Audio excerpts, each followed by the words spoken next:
cuidado com esse pedaço de urânio aí, ele é bem radioativo. Mas o que significa radioatividade? O que exatamente está acontecendo com os átomos de urânio naquela pedra? E, mais importante ainda, quais são os tipos de radioatividade? Como é que isso acontece? Me acompanha nessa pra gente entender isso um pouco melhor.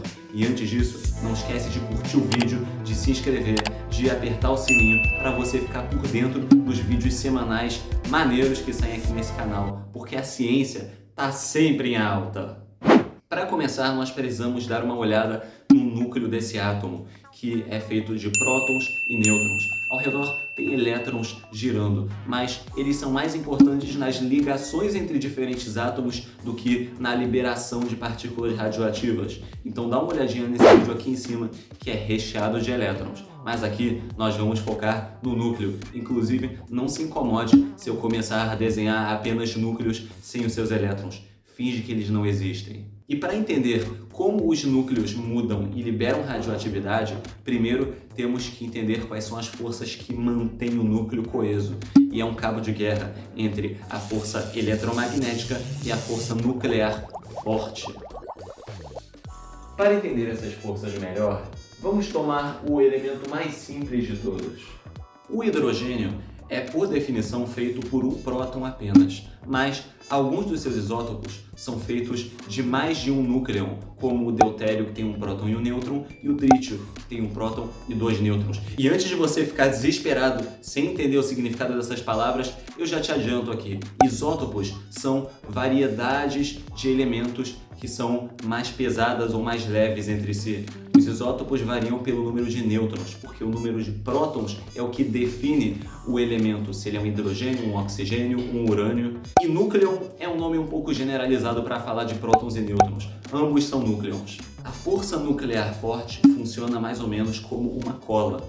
Enquanto os núcleons não estão perto o suficiente, não acontece nenhuma forma de atração entre eles, até que quando eles estão próximos o suficiente, a força nuclear forte toma conta, como uma cola, quando você gruda duas coisas juntas. É uma troca de partículas entre os núcleos, eu não vou entrar muito nesses detalhes.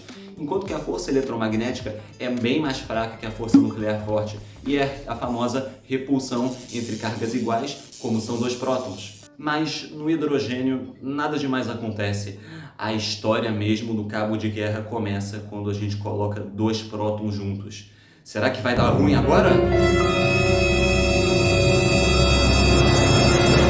Se vocês querem saber a verdade, essa estrutura de dois prótons dura menos de um segundo até explodir.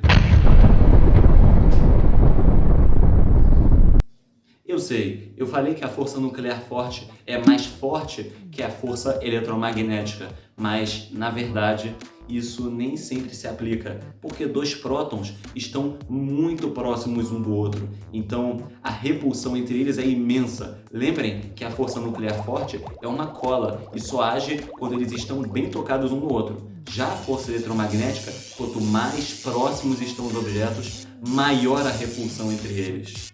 Mas, para solucionar, nós temos o outro tipo de núcleon, o nêutron. E o nêutron está ali para conseguir grudar com mais força ainda aqueles prótons. Então surgem núcleos que a gente conhece de isótopos como o hélio 3 e o hélio 4. O hélio 4 é um pouco mais comum por causa de um processo de formação das estrelas, mas os dois são estáveis. E se você quiser aprender sobre o processo de formação de novos elementos nas estrelas, por que não comentar lá embaixo? Quem sabe eu faço esse vídeo no futuro. Então, quanto mais núcleons grudados naquele núcleo, maior a força nuclear forte puxando todo mundo junto. Por outro lado, quanto mais prótons no núcleo, maior a repulsão entre eles. Mas a quantidade de meio a meio, metade nêutron e metade próton, é de boa nos próximos elementos. Isso aparece no lítio, no berílio, no boro, no carbono, no nitrogênio, no oxigênio. A quantidade meio a meio está tranquila. Mas não esquece, a força eletromagnética é uma força à distância. Isso significa que se um átomo tem 40 prótons, cada próton está sendo repelido por 39 outros prótons de cargas iguais. Então, será que agora vai dar ruim de novo? Tá, chega. A produção tá meio inspirada, vocês perceberam isso. O ferro, por exemplo, que tem 26 prótons no núcleo dele, cada um próton é repelido por 25 outros prótons. Então você imagina que aquele núcleo vai dar ruim. E realmente vai dar ruim se você considerar o número de nêutrons igual ao número de prótons, como é o caso do ferro 52. Esse isótopo não aguenta muito tempo. A meia-vida dele, que é o tempo que demora para metade deles dentro de uma rocha, por exemplo, deixar de existir, é de aproximadamente 8 horas.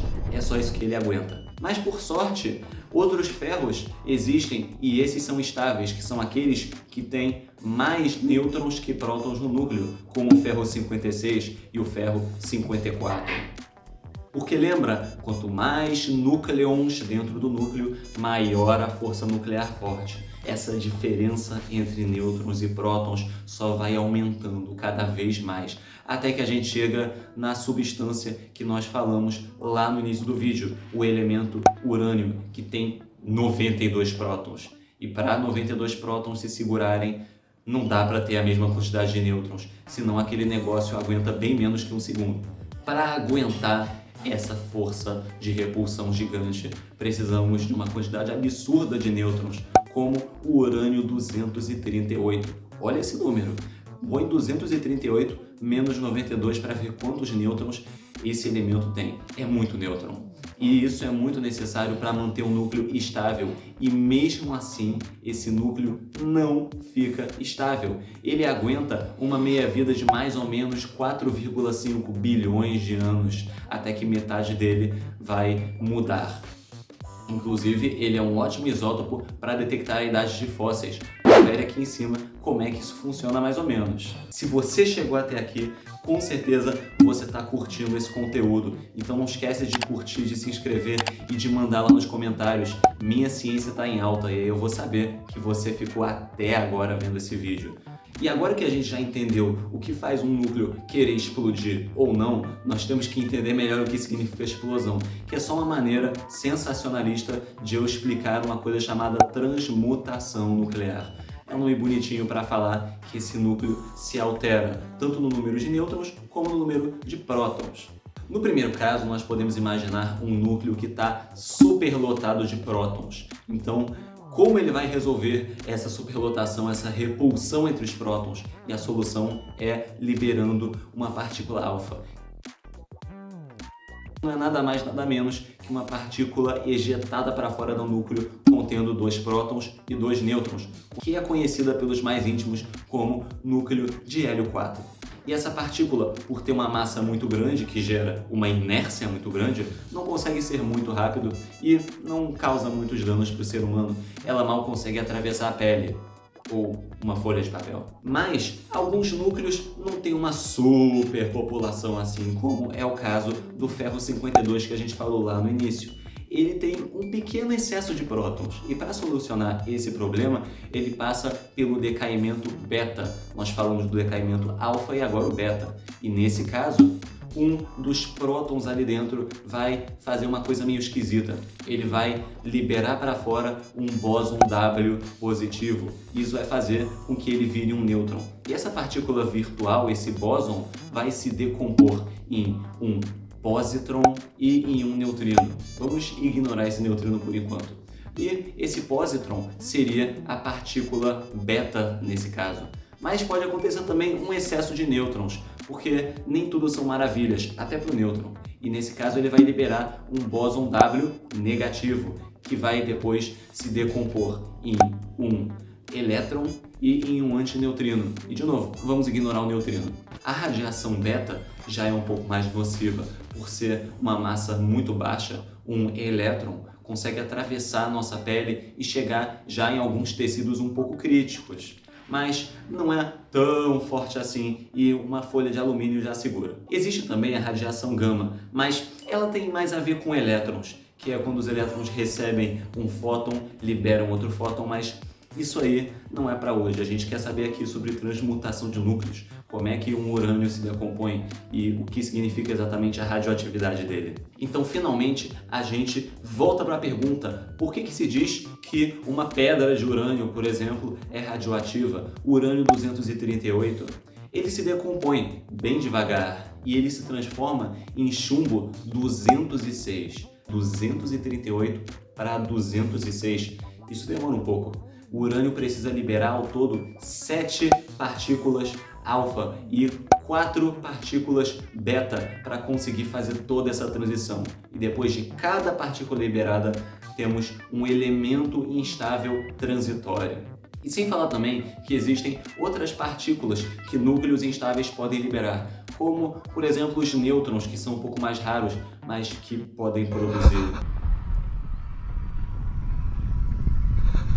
Enfim, eu espero que vocês tenham gostado do vídeo. Não esqueçam de conferir esses vídeos aqui em cima que falam de assuntos bem maneiros e eu encontro vocês neles. Fui!